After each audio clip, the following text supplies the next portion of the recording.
This woman named Rebecca thought she had the perfect marriage. 8 years together, 5 years married, a beautiful home in the suburbs, and a husband who was successful, handsome, and treated her well. But 3 weeks ago, everything came crashing down. And the reason? A 10-second video from her college days that she didn't even know existed. Now her husband has served her with divorce papers and refuses to even look at her. This is her story, and trust me, you won't believe what happened. Hey everyone, I'm Emma, and welcome back to Mrs. Emma, where I bring you the most unbelievable real-life stories. If you're new here, make sure to hit that subscribe button because you don't want to miss stories like this one. Today we're diving into Rebecca's world, a 29-year-old woman whose entire life fell apart in the span of a single evening at someone else's wedding. So grab your coffee, settle in, and let's get into this emotional roller coaster. Rebecca's life looked perfect from the outside. She met her husband, let's call him Marcus, when she was 21 years old. They dated for 3 years before getting engaged, and they'd been married for 5 wonderful years. Marcus worked in the medical field, pulling in a significant income that allowed them to live comfortably in a lovely suburban home. Rebecca worked in the tech industry, making decent money herself, but let's be honest, Marcus was the primary breadwinner. Everyone who knew them said they were the ideal couple. They seemed to have it all figured out. No children yet, but they were planning to start a family soon. Their friends envied their relationship. Their families adored them as a couple. Everything seemed absolutely perfect. But as Rebecca would soon learn, perfection is often just an illusion. And sometimes, the cracks in a relationship don't show until something unexpected forces them wide open. Looking back now, Rebecca admits there were some warning signs that she either ignored or simply didn't see as problematic. Marcus had always been a bit particular about knowing her whereabouts. He expected regular text updates throughout the day about her schedule, where she was, what she was doing. But if she asked him similar questions, he would get defensive, calling her clingy or needy. Money was another subtle issue. Yes, Marcus earned more, so it made sense that he contributed more to their expenses. But he had this way of questioning Rebecca's purchases, making her feel like she needed permission to spend her own hard-earned money. It was control disguised as concern about their finances. Marcus also had this sensitive side that could be exhausting to navigate. If Rebecca made a lighthearted joke about him working late all the time, he'd take it as a personal attack on his career. If she mentioned that a friend's husband did something thoughtful, Marcus would get defensive, as if she was criticizing him for not being romantic enough. Walking on eggshells became Rebecca's normal. There was also his judgmental streak. Marcus would make subtle comments about how people should behave, what was appropriate, what wasn't. He had this way of looking at people when they shared wild stories from their past. This expression that screamed disapproval and superiority. Rebecca sometimes wondered if he thought he was better than everyone else because of his important job and impressive income. But here's the thing about red flags. When you're in love, when you've built a life with someone, you tend to overlook them. You tell yourself that everyone has flaws, that no relationship is perfect, that the good outweighs the bad. That's exactly what Rebecca did. She focused on the positives, the anniversary flowers, the comfortable lifestyle, the social status of being married to a respected medical professional. One thing Rebecca and Marcus never really talked about in depth was their dating history before they met. They both knew the other had previous relationships. It wasn't like either of them claimed to be inexperienced, but they kept the details vague, general, surface level. Rebecca actually preferred it that way. She thought it was mature to leave the past in the past. Why dwell on old relationships that didn't work out? Why give unnecessary details that might only cause jealousy or insecurity? In her mind, what happened before they met was irrelevant to their marriage. Marcus seemed fine with this arrangement too, at least initially. They had a mutual understanding that their pasts were their own business. Neither pushed for specifics. Neither demanded a complete relationship resume from the other. But this unspoken agreement would soon become the foundation of their undoing. Rebecca had lived her college years to the fullest. She'd partied, she'd experimented, she'd made mistakes, she'd had fun. Like many young people figuring out who they are, she'd dated casually, hooked up with people. And yes, sometimes things got a little wild when alcohol was involved. It was all normal college behavior as far as she was concerned. Everyone was doing it. She never thought to share these details with Marcus because, in her mind, they didn't matter. That was a different version of herself. A younger, less mature Rebecca who was still figuring out life. The woman Marcus fell in love with was the grown-up version, the one who'd settled down, who was ready for marriage and commitment. What Rebecca didn't realize was that Marcus had a very different view of what was acceptable in someone's past. He had standards, expectations, and beliefs about how people should conduct themselves. And those beliefs were about to collide head-on with Rebecca's reality. A few weeks before everything fell apart, Marcus and Rebecca received an invitation to a wedding. One of Marcus's colleagues was getting married at a beautiful country club. Like most things in their social life, the planning fell entirely on Rebecca's shoulders. She figured out what to wear, bought an appropriate gift, mapped out directions, and made sure they were prepared for the event. Marcus, on the other hand, just complained about having to give up his Saturday. He wasn't excited about the wedding. He wasn't interested in the celebration. He just showed up because it was expected of him. The wedding itself was lovely. The venue was gorgeous, the ceremony was touching, and the reception was well organized. Rebecca tried to make the best of it, attempting to get Marcus to mingle and network with his colleagues. But he was in one of his moods, withdrawn and antisocial, barely making conversation with anyone. After dinner, the typical wedding slideshow began. Cute photos of the bride and groom through the years, videos from their relationship, all the sentimental stuff that makes guests smile and tear up a little. Then some of their college friends took over the presentation. They started showing videos from old parties, trips, and gatherings from their university days. Everyone was laughing, reminiscing, enjoying the nostalgic journey through the good old days. Rebecca was actually having a nice time. Marcus had finally relaxed a bit and was participating in conversations. The evening was turning out better than she'd expected, and then it happened. One of the videos playing on the big screen was from a college party, and Rebecca recognized it immediately. Her heart dropped into her stomach. Her face went hot with embarrassment.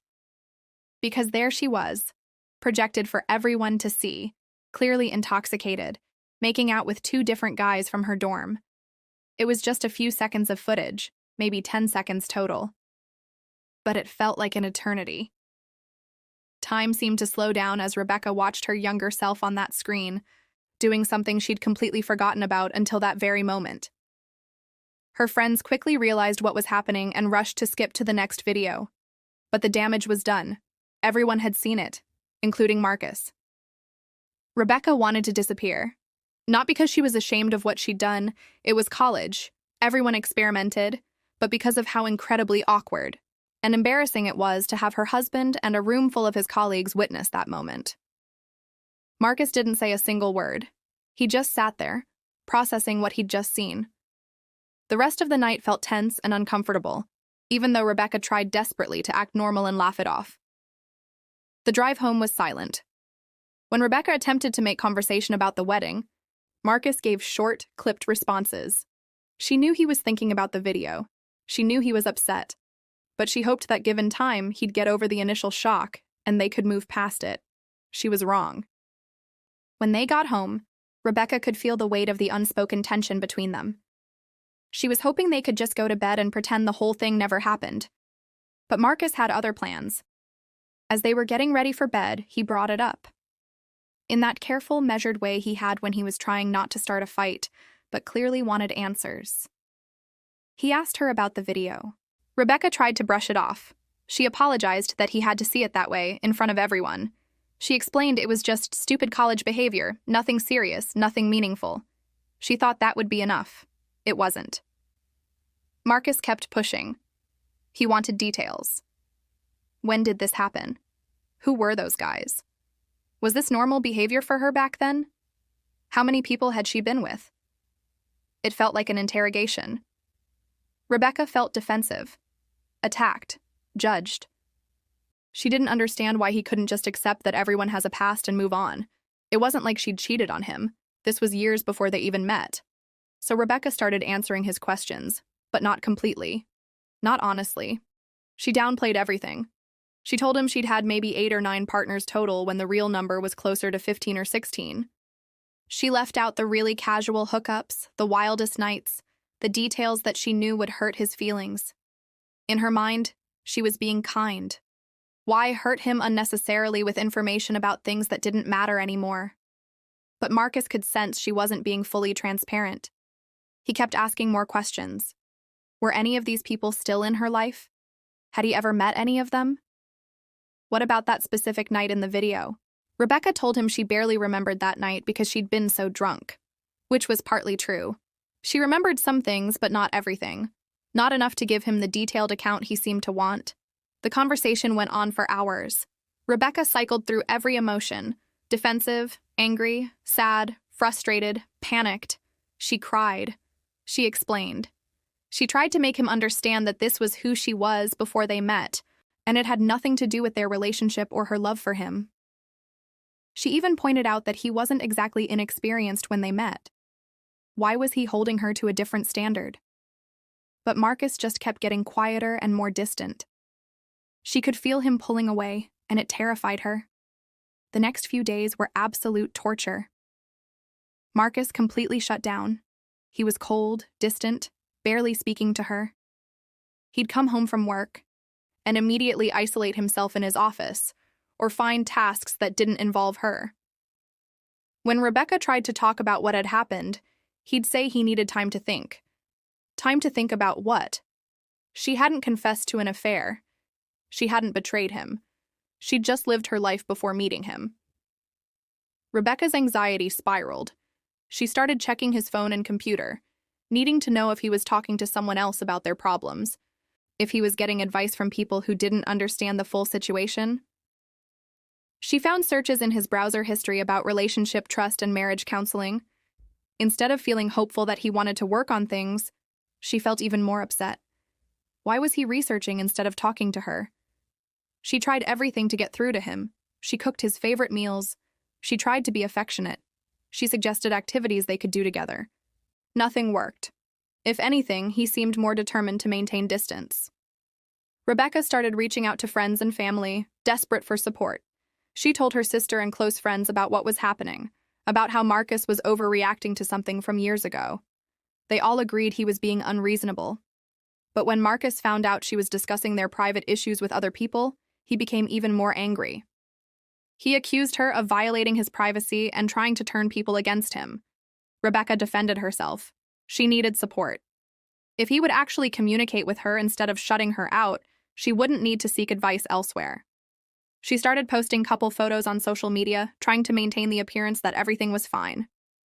Marcus called it fake, which hurt her deeply. She was trying to show she still believed in their marriage, and he was criticizing her for it. His behavior around money became even worse. He questioned every purchase she made. Getting her nails done? Is that really necessary right now? A new dress for a work event? Let me see the receipt. It felt like financial punishment for something that happened before she even knew him. Rebecca suggested counseling. Marcus said he wasn't ready. She offered to answer any questions, cut contact with anyone from her past, do whatever it took to make things right. He just kept saying he needed more time. Then he started working late more often, going to bed at different times, avoiding any situation where they'd be alone together. It was devastating. This was her husband, the person who promised to love her unconditionally, and he was treating her like she had some kind of contagious disease. 3 weeks after the wedding, Rebecca came home from work to find Marcus sitting at the kitchen table with a manila envelope in front of him. Her stomach dropped. She knew immediately what it was. He told her he'd filed for divorce, just like that. No more discussion, no counseling, no attempting to work through their issues. He was done. He said he couldn't get past what she'd told him, that he realized she wasn't the person he thought he'd married. Rebecca completely fell apart. She cried, she begged, she pleaded with him to reconsider. They could work through this. Lots of couples dealt with bigger problems than this. She offered to go to individual counseling, to cut off anyone from her past, to do whatever it took to save their marriage. But Marcus sat there like a stone statue and told her his mind was made up. Rebecca couldn't comprehend how he could be so cold, so final about something that had nothing to do with their relationship. She kept asking why things from before they met mattered more than the 5 years she'd been a faithful, devoted wife. Marcus said it wasn't just about what happened in college. It was about how she'd handled the situation, about her dishonesty regarding her past. about how different she was from what he'd believed. Dishonest? Rebecca was furious. She'd told him what he needed to know. She'd been protecting both of them from unnecessary pain. He'd never asked for details before, so how was she supposed to know he wanted a complete confession? She tried to make him understand that he was destroying their entire future over something meaningless. Those guys from college meant nothing. That period of her life was just her figuring out who she was before becoming the woman he fell in love with. But Marcus couldn't see past his own feelings. The worst part was how calm and decided he seemed. Like he'd already processed everything and moved on while Rebecca was still trying to understand what was happening. He'd obviously been planning this for weeks while pretending to consider working things out. That felt like the real betrayal. Rebecca called everyone she could think of that night. Her parents, her sister, her closest friends. Most people were shocked and agreed Marcus was overreacting. Her mom said men could be prideful about these things, but that he'd probably come around once he realized what he was giving up.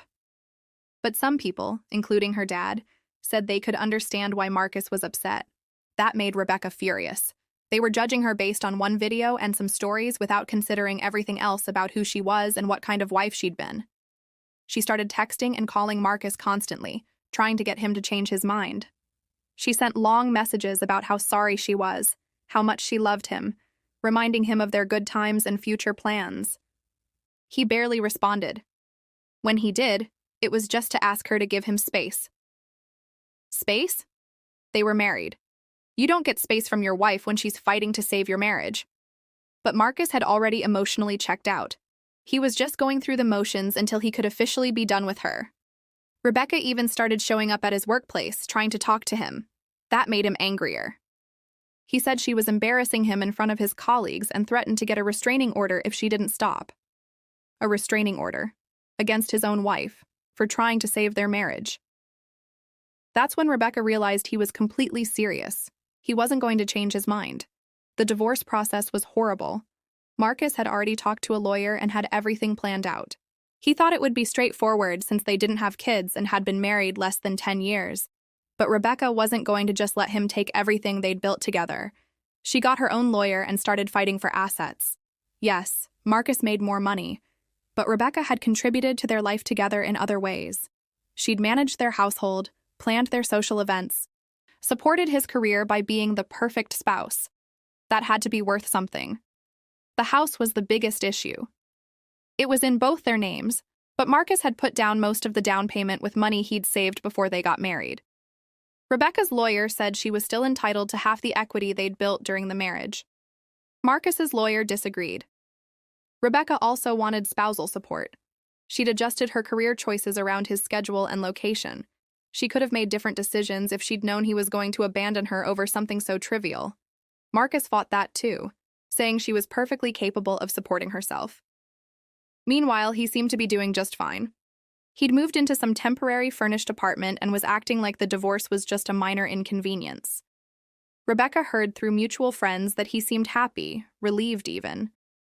How could he be relieved about destroying their marriage? She kept hoping he'd realize his mistake and come back. Every time her phone rang, she hoped it was him saying he wanted to work things out. But weeks went by and he never wavered. The worst part was how their friends started taking sides. Some people supported Rebecca and agreed Marcus was being unreasonable. But others seemed to think she'd brought this on herself. Some couples stopped inviting her to things, which was incredibly hurtful. Then Rebecca started hearing rumors that Marcus was already dating someone new. A knife to her heart. How could he move on so quickly after 8 years together? She tried to find out who this new woman was. Someone from his work. Some nurse or medical assistant. Younger than Rebecca, probably with no complicated past to worry about. It made her sick. No wonder he didn't want to fix their marriage. He already had a replacement lined up.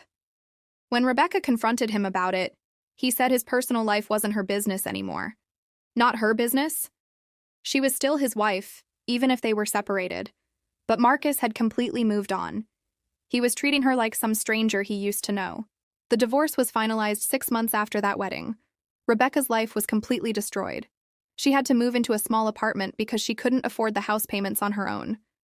Marcus got to keep most of their assets since he'd contributed more financially during the marriage. The judge didn't see Rebecca's contributions as equal to his monetary ones. She lost most of their mutual friends, who seemed more comfortable staying close to Marcus than dealing with the drama of the divorce. Some of them treated her like she was toxic just because she'd fought for what was rightfully hers during the legal proceedings. Even her family started suggesting it was time to move on and focus on rebuilding her life. Move on from an 8-year relationship that ended over nothing? They didn't understand that you don't just get over something like that. The worst part was seeing Marcus thrive without her. She heard he got promoted at work and was doing really well. He and his new girlfriend seemed happy together based on what she could see on social media before she blocked them. It was like he'd just erased her from his life and moved on like their marriage had never happened. Meanwhile, Rebecca was struggling with everything. Her work performance suffered because she was so depressed and distracted. She couldn't afford to do the things she used to do or live the lifestyle she'd gotten used to with Marcus. She tried dating, but it was impossible to find anyone who compared to what she'd had. Plus, she was almost 30 now, and most of the good guys were already taken. The men who were available either had major issues or weren't at Marcus's level professionally and financially. She'd gone from being married to a successful doctor to being a divorced woman starting over with nothing. People kept telling her she was young and would find someone else. But they didn't understand. Marcus wasn't just some boyfriend. He was her husband, her future, her whole life plan. She wasn't supposed to be starting over at this age. She was supposed to be starting a family and building a life with the man she married. What makes this whole situation even more infuriating to Rebecca is that Marcus acts like he's the victim, like she somehow wronged him by having a past before they met. He threw away 8 years together over something that had nothing to do with him. And somehow she's the bad guy for not just accepting it gracefully. She's had to listen to people say that maybe this was for the best, that they weren't compatible anyway. That's easy for them to say since their lives weren't destroyed. They don't have to start over with nothing while watching their ex-husband live happily ever after with someone new. Rebecca believes Marcus was always judgmental and controlling. She just didn't see it clearly until this happened. A truly loving husband would have worked through this with her instead of giving up at the first sign of something he didn't like. She thinks he was looking for an excuse to leave, and her past just gave him one. Now she's stuck dealing with the consequences of his decision while he gets to be the hero who stood up for his principles or whatever. Everyone feels sorry for him like he's the one who got hurt. But Rebecca is the one whose life got destroyed. She's the one who lost everything. She's the one who has to figure out how to rebuild at 29 years old. And for what? Because she lived a little in college. Because she didn't volunteer information about every hookup she ever had. Because she tried to protect his feelings by not giving him details that would just hurt him. In her mind, she was being considerate, and he punished her for it. So that's Rebecca's story. A marriage destroyed over one old video and some college history that, in her view, shouldn't have mattered to anyone. Marcus gets to ride off into the sunset with his new girlfriend while she's left picking up the pieces of the life he destroyed. But here's the thing. I want to hear from you. What do you think about this situation? Was Marcus overreacting to something that happened before they even met? Or did Rebecca's handling of the situation and her lack of full transparency justify his decision to end the marriage? Relationships are complicated, and everyone brings their past with them into new relationships. The question is, how much of that past matters? And how honest should we be about it? Drop your thoughts in the comments below. I read every single one, and I love hearing different perspectives on these stories. If you found this story as shocking as I did, please hit that like button. It really helps the channel grow and allows me to bring you more incredible, unbelievable stories like this one.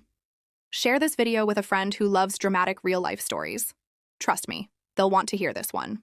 And if you're new to Mrs. Emma, please subscribe and hit that notification bell so you never miss another story. I post new content regularly, and believe me, the stories just keep getting more intense. Thank you so much for watching. I'm Emma, and I'll see you in the next story. Take care, everyone.